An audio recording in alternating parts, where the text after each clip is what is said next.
le monde est là, sauf ma sœur Marilyn. Marilyn? Si elle est là? Oui. Elle a disparu? Non, elle se cache pour pas que tu l'embêtes. Coiffé de son béret, je me suis trompé de figure. Hein?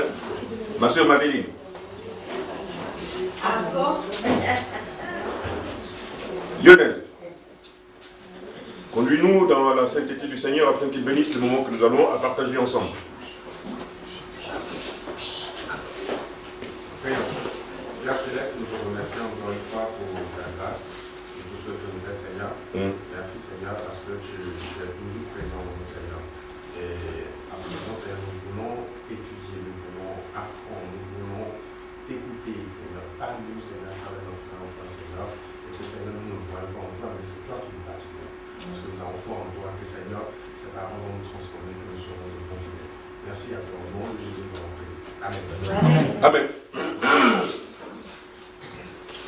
Nous allons continuer sur notre thème du dimanche dernier.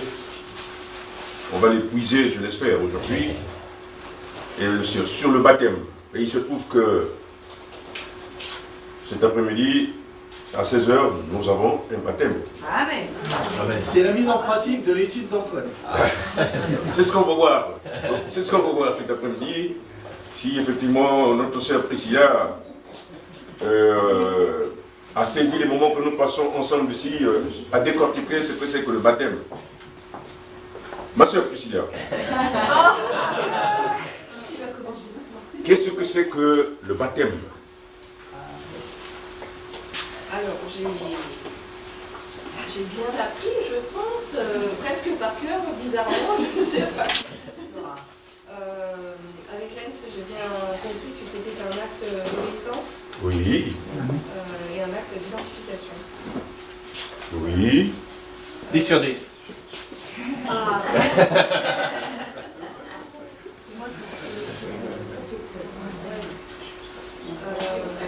Un acte d'obéissance parce que... Je vais augmenter le volume peut-être, non? Pour que toute l'assemblée... Alors, je pense qu'avant l'acte d'obéissance, l'acte d'identification est pas plus important, mais je pense que c'est initialement, ce serait l'acte d'identification, pour pouvoir ensuite passer à l'acte d'obéissance. Dans le sens où on doit se reconnaître en tant qu'enfant de Dieu. Oui. On doit le sentir, le ressentir, le savoir, le vivre au quotidien. Pour être tout simplement dans la foi et l'espoir auprès de Jésus, notre Seigneur. Amen. Amen. Ma sœur Sarah, le baptême, qu'est-ce que c'est que le baptême? C'est avec beaucoup d'humour que je vais reprendre le terme de notre frère Xavier. Une manière de noyer tous les péchés. De noyer. Maintenant que vous avez comme modèle Xavier, alors continuez dans ce sens-là. Oui. Question 2, tu disais? Le baptême? Noyer tous les péchés. Noyer tous les péchés. Pas les pécheurs. Être mort à l'ancienne vie, Oui. être ressuscité dans la nouvelle vie en Christ. Amen. Mon frère Nestor, que représente pour toi le baptême? Et le baptême, c'est tout ce qu'on vient de dire. Bon, mais donc à ce moment-là, C'est rejeter l'ancienne vie oui, et adopter une nouvelle vie dans le Seigneur. c'est juste. Ce qui consiste à l'obéissance de toute la loi. Oui, Voilà. c'est vrai. Ma sœur. Comment? Nathalie. Oui, oui. Ma sœur, Nathalie. Pour moi, le baptême, c'est une identification, c'est un engagement d'une bonne conscience envers Dieu. Amen. Un engagement. Il est un témoignage vis-à-vis du monde, à qui nous disons, si hier j'étais avec vous, mais aujourd'hui je vous tourne le dos pour regarder à Christ, je laisse ma vie d'hier. C'est un témoignage vis-à-vis du monde et un un engagement qu'on prend avec Dieu. Oui. Mais cet engagement, il ne commence pas seulement au moment du baptême, il commence quand on a accepté le Seigneur Jésus-Christ comme notre Sauveur. Amen. Le baptême, c'est un symbole qu'on passe dans l'eau devant l'Église. Mais on a déjà le baptême du Saint-Esprit quand on a accepté le Seigneur Jésus. Mais bien sûr, à mon avis, après ma compréhension personnelle, je pense qu'il faut se baptiser parce que le Seigneur Jésus, il nous a montré qu'on doit se baptiser. Il s'est fait baptiser aussi par Jean le Baptiste. C'est juste tout cela. On va en venir là. Mais je disais tantôt, tout ce que tu as dit est excellent, n'est-ce pas? Et l'engagement, on ne le prend pas simplement le jour du baptême. Non. Mais l'engagement que nous prenons le jour du baptême, c'est simplement pour montrer au monde, n'est-ce pas? Que j'ai pris mon engagement, je m'engage à suivre Dieu, n'est-ce pas? Mais l'engagement, on l'a pris déjà le jour où nous nous sommes convertis à Christ. On s'engage à suivre Christ. Mais pour le monde qui ne connaît pas que vous avez pris cet engagement, ce jour du baptême, beaucoup de gens sont étonnés de constater que ma sœur Priscilla se baptise. Oui, elle se baptise. Mais il y a la mort et la résurrection après ce moment-là. C'est ce que notre sœur Chen venait de dire, que le baptême symbolise la mort et la résurrection, n'est-ce pas, en Christ. Bon, ma question suivante est, je l'adresse à ma sœur Sylvie.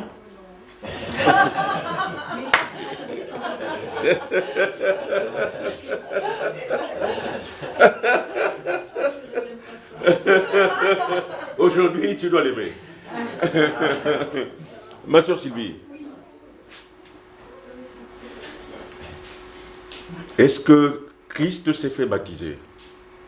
Jésus s'est fait baptiser. Est-ce que Jésus s'est fait baptiser? Qui l'a baptisé? N'est-ce pas?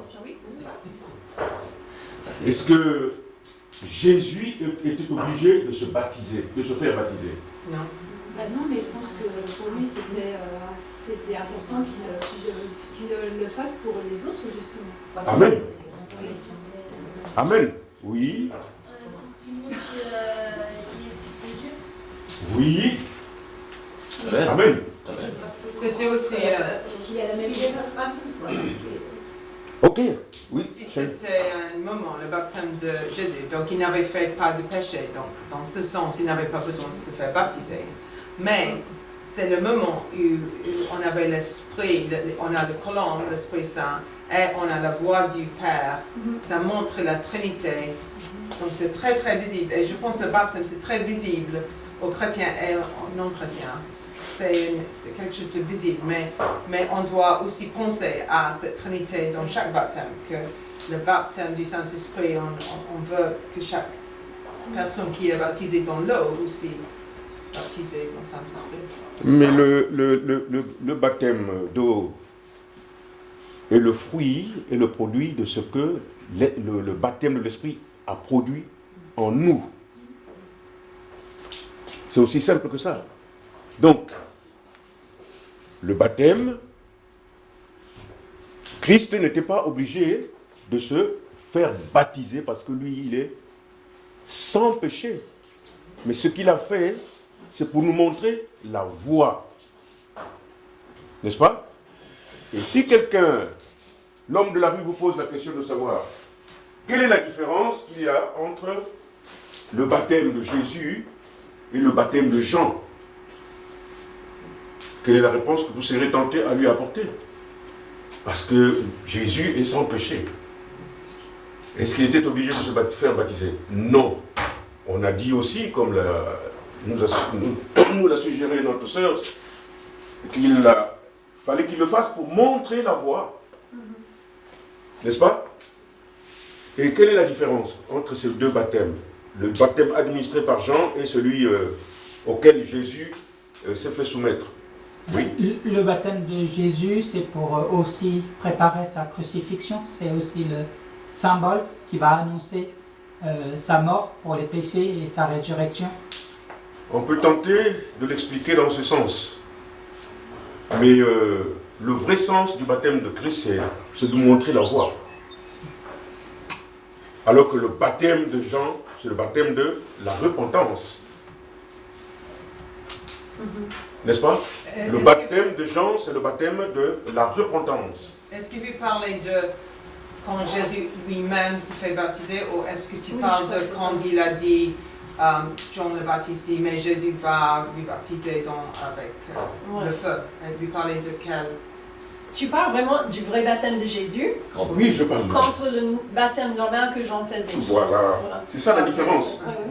Parce que j'étais... C'est ça la différence. Mais on a... Oui.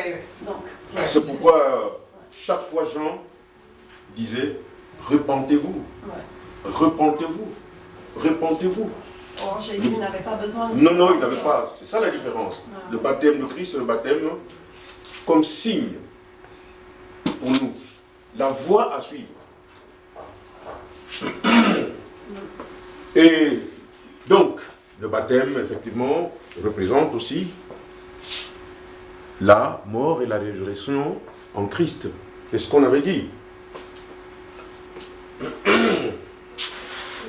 plus que le Seigneur aussi, avec son baptême, je pense qu'il a montré son cœur humble. C'est vrai.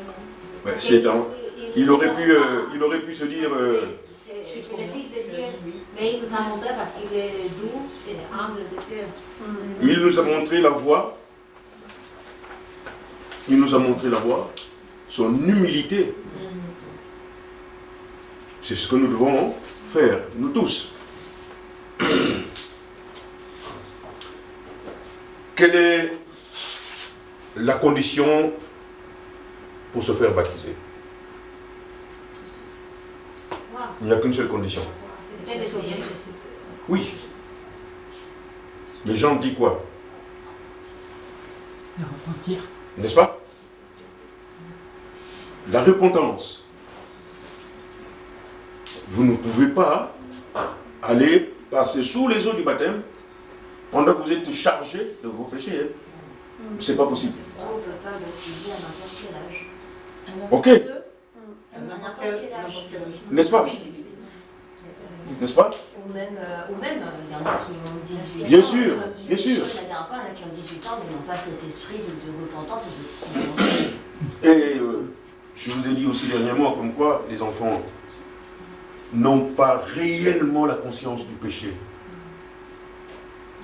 C'est pourquoi je suis passé par là moi-même. Depuis 65, 66, je vous l'ai déjà dit.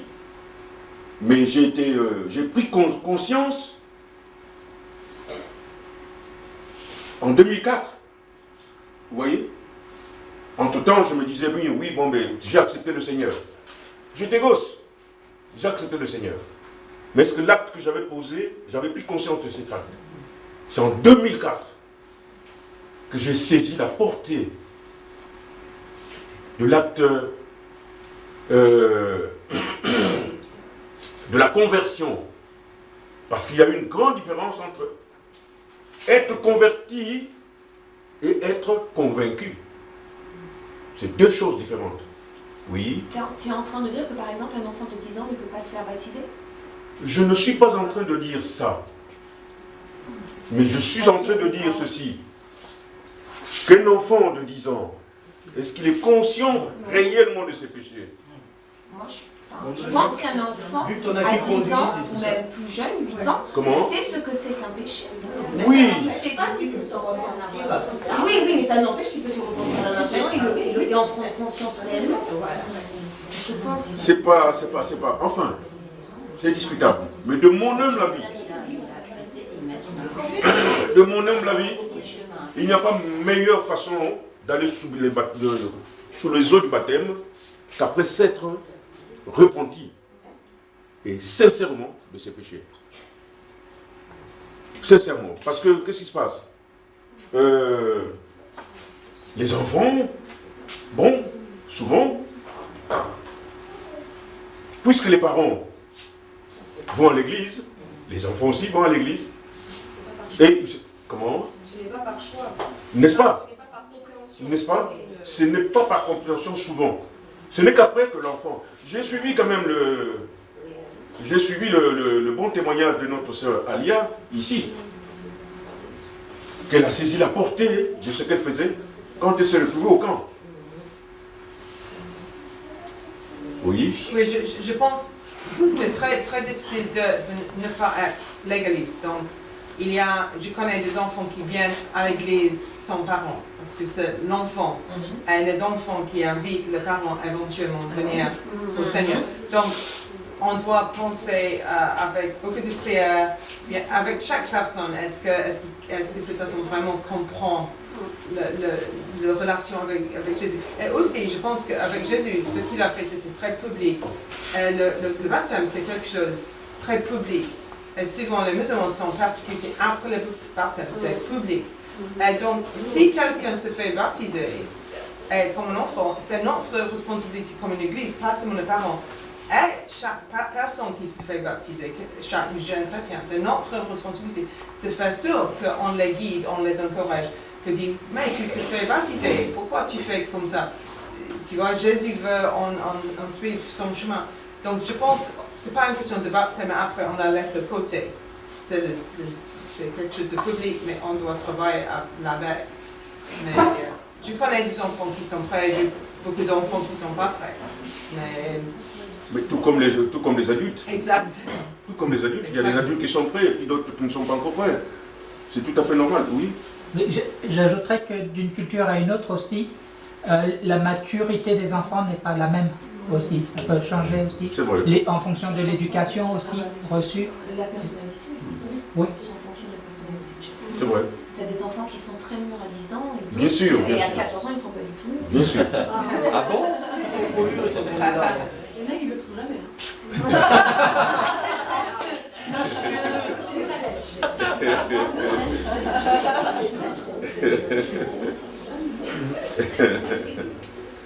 Donc, je pense quand même que le chemin du salut est assez simple pour qu'un enfant comprenne. Oui, si le salut est donné c'est pas facile. à l'accès des enfants, C'est pas facile. Jésus lui-même, qu'est-ce qu'il a dit? Il faut venir il faut avoir la foi d'un enfant. Oui. Oui. Parce que je pense qu'un enfant a plus de foi même. Mais simplement, j'avais donné l'explication par rapport à ça. S'il fait venir les enfants, il demande à ce qu'on lui laisse les enfants venir parce que les enfants ne sont pas encore surchargés des choses de ce monde. Les enfants acceptent facilement les choses de ce monde, tandis que les adultes n'acceptent pas facilement la parole. Pourquoi? Parce qu'ils sont surchargés. Et pour que nous soyons là, c'est parce que derrière, l'Esprit Saint est passé pour nous convaincre de nos péchés. Sans l'Esprit Saint, on ne serait pas là. C'est lui qui nous a convaincus. J'ai beau parler du salut par Jésus-Christ. J'ai beau proclamer tout haut cela. Mais si l'Esprit Saint ne passe pas derrière pour vous convaincre, vous, du péché, vous ne pouvez pas venir à Christ. C'est pas possible. C'est pas possible. Beaucoup de gens sont dans des églises de tout type, mais qui oublient même ce que c'est que le salut. Mais pourtant, ils vont à l'église. Ils ne savent pas ce que c'est que le salut. Il viendra le moment pour eux aussi, oui. J'avais une question pour suivre ta pensée. Est-ce que tu penses que cette notion de prise de conscience dépend de la maturité, dépend de l'âge ou pas? Ben, l'âge joue un grand rôle aussi. Hein. Non, je dis ceci. L'âge dans la prise de conscience du péché joue un grand rôle. N'est-ce pas?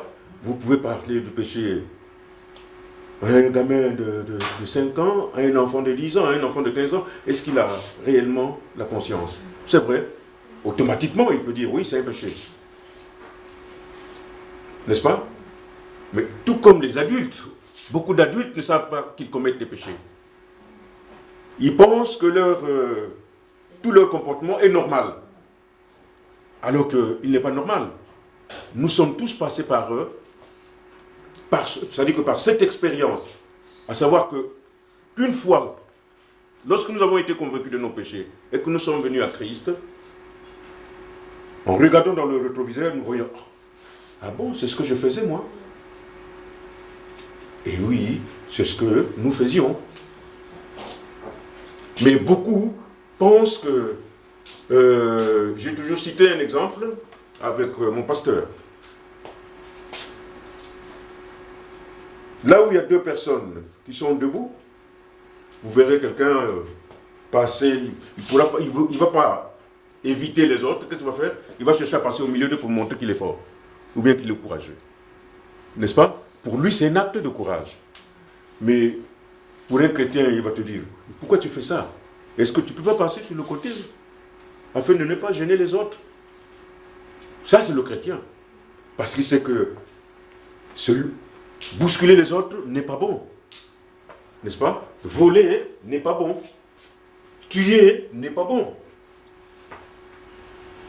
Dans mon pays, il y a certaines régions, les gens pensent que tuer, c'est dans certaines tribus. Mais c'est un acte de courage. Et tuer n'est pas un acte de courage. C'est un grand acte de lâcheté. Oui, ma soeur Sarah. Dimanche dernier, tu voulais poser une question? Ah, mais là, je l'ai vu, c'est le même film. Là, dans l'acte de courage, oui, l'acte de courage, c'est aussi, avec beaucoup d'humilité, prendre du recul et laisser ceux qui se sentent forts passer. Donc, c'est aussi un acte de courage. Enfin, en fait, j'ai vu un témoignage qui m'a touchée. On me dit, c'est un musulman qui se reconvertit en chrétien. Il me dit, mais c'est fou, j'ai jamais fait attention qu'autour de moi, qu'il y avait des chrétiens. Parce que les musulmans, la plupart se vantent de leur foi, d'autres, la plupart se vantent de leur Dieu, de leur idole et tout. Et les chrétiens, non, ils restent vraiment avec beaucoup d'humilité. Et ça, pour moi, c'est déjà un acte de courage. J'avoue que c'est frustrant quand on se sent seul en tant que chrétien et pas compris. Mais effectivement, il y a aussi cet acte qui fait que on a cette humilité-là, en fait. Enfin, je sais pas comment l'expliquer, si tu comprends ce que je veux dire. Non, moi je comprends, absolument. Tu comprends ce que je veux dire. Donc, je pense qu'un chrétien qui verra un mec se sent plus fort que tout passer, il dira rien, en fait. Il laissera passer et il dira, bon, bah, c'est entre lui et Dieu, et voilà. N'est-ce pas? Tout comme on parlait du travail et l'autorité, bien sûr qu'il y a des chefs qui ne sont pas très sympas, mais on dit, bon, bah, Dieu lui a donné l'autorité, je suis respectueux, je fais mon job, et puis voilà. Ça, c'est un acte de courage. Prendre sur soi comme ça, et j'ai envie de dire, des fois se sacrifier, c'est des actes de courage. C'est ce que Colossiens 3, 23 nous dit, par rapport à nos employeurs. N'est-ce pas? Tout ce que nous devons faire, faisons-le comme si c'était pour le Seigneur, et non pour les hommes. Mais la différence entre les musulmans et nous réside dans le fait que nous intériorisons notre foi, notre Dieu en nous, tandis que chez eux, c'est extérieur. Leur signe est extérieur. Il faut qu'on sache que vraiment, à telle heure il faut qu'il prie, à telle heure il faut qu'il prie, à telle heure il faut qu'il prie. Quand il n'a pas réalisé les saintes prières, pour lui, il n'est pas bien, n'est-ce pas? Combien de fois je ne vous ai pas dit que là où nous travaillons, vous allez dans les sanitaires publics, vous les voyez prendre de l'eau, il enlève juste la chaussure, pas les chaussettes. C'est mou, je dis, mais c'est quoi? Vous comprenez? Mais pour eux, c'est un acte de purification. Mais vous purifiez quoi là? Vous purifiez de quoi? N'est-ce pas? Donc nous, tout se passe dans le cœur. On n'a pas besoin de signes.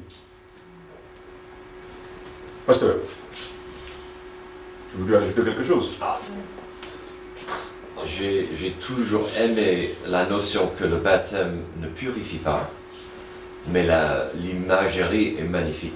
Amen. Parce que le baptême symbolise la mort et la résurrection de Jésus. On aurait pu faire ça avec un drap, avec un rideau, avec n'importe quoi. Mais en même temps, ça se fait dans l'eau. Donc il y a cette... Et puis le baptême de Jean était celui de la repentance. Donc il y avait encore cette image de la purification quand même impliquée. Et donc je préfère une fois dans ma vie me faire baptiser que d'avoir les pieds mouillés quelques fois par jour. Si le résultat dira au monde que je suis un disciple. Amen. Donc, Amen. Donc le baptême biblique, c'est le baptême que Jésus nous a montré. Le baptême par immersion totale. N'est-ce pas? Tous ceux qui baptisent par aspersion d'eau ou par déversement d'eau, ça c'est anti-biblique. Mais pourtant ils le savent. Mais ils le font. Là c'est le cœur de l'homme qui est rebelle depuis le début. Oui. Il y a... Pareil, on sait que l'eau existe. Ok. Quand on est sale, qu'est-ce qu'on fait? On se lave. On prend de l'eau. Oui. Pareil. Donc, du coup, tu dis à l'homme de la rue, bah, quand tu vas te dormir, qu'est-ce que tu fais? Tu vas voir Dieu. Amen. Amen. L'eau, ouais, c'est une très belle image, l'eau. Bien sûr, je reprends totalement ce que tu dis. Mais c'est l'élément naturel par excellence pour se faire baptiser. N'est-ce pas? Et oui. Oui, je simplement pensais qu'on a l'image du baptême, la mort et la résurrection. Mais Jésus aussi parle avec la femme samaritaine. Il parlait de l'eau qui va durer toujours, éternellement, les ruisseaux d'eau. C'est partout dans la Bible. Donc c'est un acte d'obéissance, de repentance, de montrer je suis à Jésus. Mais après, on a besoin, et avant, bien sûr, on a besoin du Saint-Esprit qui est vivant en nous tous les jours. Donc c'est pareil. Quelques personnes, j'ai fait une mission avec des ados en Mexique. Ils devaient préparer le témoignage. Mais c'était triste parce qu'il dit, j'ai fait ça, je suis allé à l'église, j'ai écouté le prédicateur et je me suis fait baptiser. Et je dis, oh non, mais c'est la fin. C'est quoi, c'est la fin? C'est le début. Donc, on ne veut pas penser c'est la fin. C'est le début. C'est quelque chose qu'on fait, mais on a besoin de Jésus. Amen. Tout le temps. C'est parce qu'il y a des églises qui fonctionnent comme ça. Ils s'arrêtent au baptême, alors que non. Non. Non, ils ne s'arrêtent pas au baptême. Et c'est justement ce que tu disais tout à l'heure à quelqu'un d'autre aussi, cette belle image que notre ancienne vie et ancienne personne est ensevelie. C'est mort, il est mort, il n'existe plus. On revient à une nouvelle vie en Christ, on est transformé par Dieu, on est une autre personne. J'ai entendu une personne qui donnait leur témoignage justement, et avant ils étaient dans la vie homosexuelle, et quand il a accepté Christ, il a été transformé, et ses anciennes camarades disaient, mais non, tu n'es plus comme tu...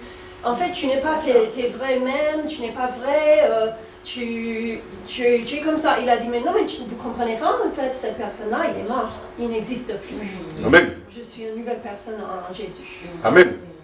Son corps du péché a été crucifié. Oui, voilà. Oui, ma soeur Sylvie. Alors, je vais dire une chose. Moi, personnellement, les enfants, enfin surtout mon fils aîné, des fois, il essaie de me titiller, me taquine et tout. Et puis même des fois, quand c'est pas le bon moment, le soir, quand je rentre du boulot, par exemple, Oui. il me titille et il me dit, ah, maman, elle est cassée, elle s'énerve plus. Et bah, c'est depuis que... Amen. Bah, voilà. Rien que ça, je m'énerve largement moins qu'avant. Je n'ai pas cassée. Je ne suis pas cassée, non, mais c'est ce que je dis. N'est-ce pas? Mais c'est marrant parce que c'est vrai que même lui, à son niveau... Le constate. N'est-ce pas? Le constate. Ça, c'est bien. Hein? Il est 45. Je vous remercie de m'avoir supporté. Voilà notre étude. J'ai parlé.